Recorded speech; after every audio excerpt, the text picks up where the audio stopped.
was a November evening in 2002. Yulchi's parents had gone fishing, leaving her at home to look after her younger brother and sister.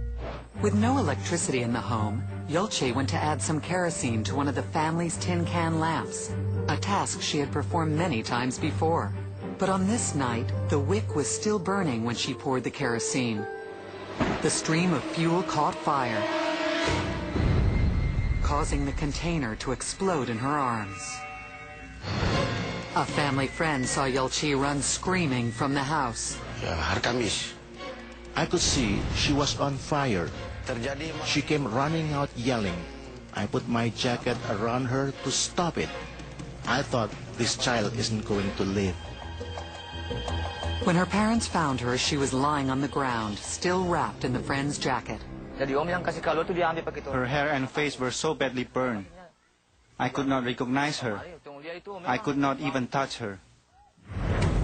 With no access to a hospital, they rushed her to the local village shaman. We took her there, but the only treatment they could offer was coconut oil. Despite third-degree burns on 40% of her body, Yulchi clung to life, but the open wounds began to fester. Every morning, my husband and I would pray that she would quickly get well. A local nurse gave Yulchi some antibiotics to prevent infection, but there was no medication for the excruciating pain caused by the burns. Anyone else would have screamed. She never said, "Dad, I'm in pain." She never did. Yulchi spent 8 months in bed. When she finally healed, the once beautiful young girl had been totally transformed by the burns.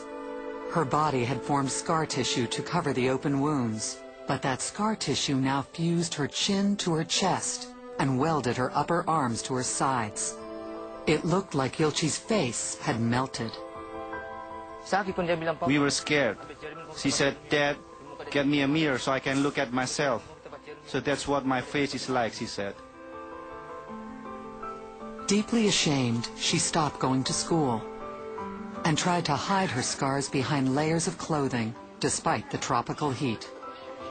Gradually, the villagers got used to her disturbing appearance, and Yulchi began to cope with her disfigurement.